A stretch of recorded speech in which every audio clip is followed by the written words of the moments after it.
Most of you guys who know how to drive can operate an automatic transmission, which only has two pedals and does the shifting for you. But have you ever wondered how to drive a vehicle with three pedals? What I'm talking about is a manual transmission, or a stick shift for short. So why don't I take you guys in the car and show you what I'm talking about. So now that I'm here in the car, I will be explaining to you guys the materials needed for a manual transmission and the steps on how to actually drive one. So one of the materials you need, well, you need a car with a manual transmission. How do you determine that? Well, one of the first things is the shifter.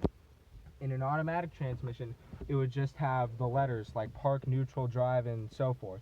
But in a manual, you're doing the shifting yourself, and here are displayed the gears of which you will be shifting, such as first, second, third, fourth, fifth, sixth, and reverse.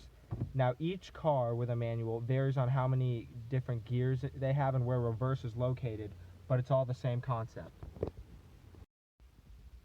Now, in my opinion, which is the biggest giveaway that this car is a manual transmission, are the difference in pedals. In an automatic transmission, you have two pedals, your gas and your brake. But in a manual, you have three pedals, the gas, the brake, and the clutch. The gas obviously helps the car accelerate, the brake slowing it down, and the clutch, which helps you shift gears.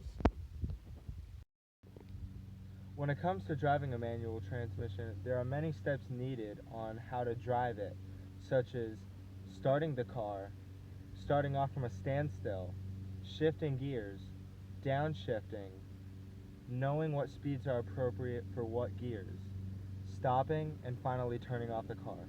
All of these which I'll be demonstrating to you here in a few moments. So now the first step on how to drive a manual transmission is starting up the car.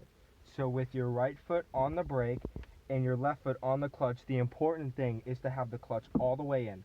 Hold it there and turn on the car.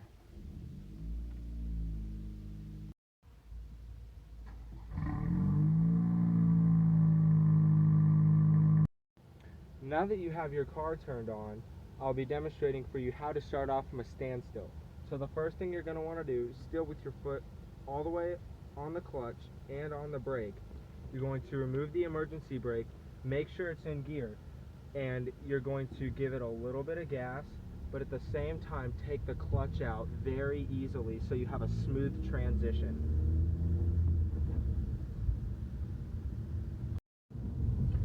So now that you're going, I'm going to teach you how to shift gears. So each gear is limited at a certain RPM. So when you get to about 3,000 or 4,000 RPM, you're going to want to let off the gas, put your foot on the clutch, and then shift into the next gear. And once you're in that next gear, make that same smooth transition by giving it a little bit of gas and at the same time taking your foot off the clutch. Let's say you need to slow down. You begin to slow down, but the RPM starts to slowly decrease. As it gets close to 1,000 RPM, in order to prevent yourself from stalling the car, you need to downshift into the gear that's best for that speed.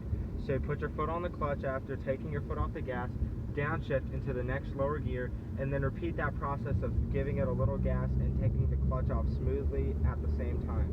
Now you've downshifted. So now you want to make sure what speeds are appropriate for what gears. So as I'm shifting through the gears, the RPM starts to rev up. Now if you're going to do performance driving or try to accelerate quickly, you want the RPM to go higher so you can have better acceleration. But since I'm just driving casually and I'm not looking to go fast, since it's better on the engine, I shift at a much lower RPM, such as 3,000 to 4,000. Now as you're in each gear, you'll want to get used to, in your car, what speeds are appropriate for each gear.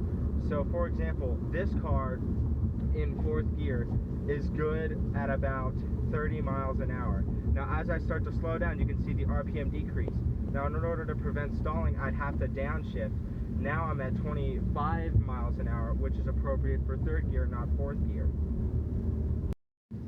So now you're coming up to a stop sign. You need to stop, but you wonder, how do I do that? Well, just ease your foot onto the brake as you would normally come to a stop. Then as it gets near to 1,000 RPM, push your foot all the way on the clutch, hold it there. Now when you get to the stop sign, shift into first gear when it's your turn to go, make that same smooth transition of giving it gas and taking out the clutch easy at the same time. Now you want to turn off the car. In order to do so, make sure your foot's all the way on the clutch and all the way on the brake.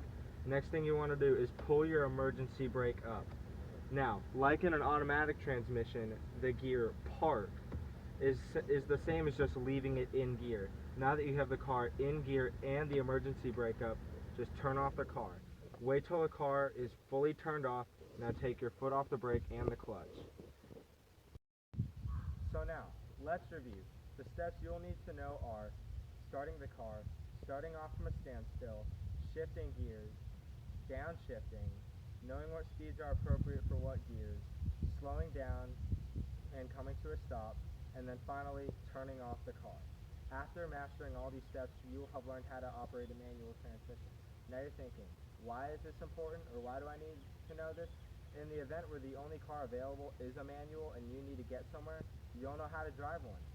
And on the more fun aspect of things, it's more engaging.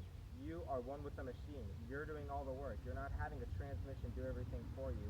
That's why it's more engaging. And also, it's more fuel efficient. Say if you want to get better fuel economy, just downshift into the lower gear or upshift depending on what speed you're at so you get better fuel economy. And probably one of the best aspects of learning how to drive a manual transmission is whenever you do know, it's safer. It prevents you from texting and driving because you're constantly having to use both hands to drive the car. Now with that being said, I hope you found this helpful and useful on how to operate a manual transmission. Thank you.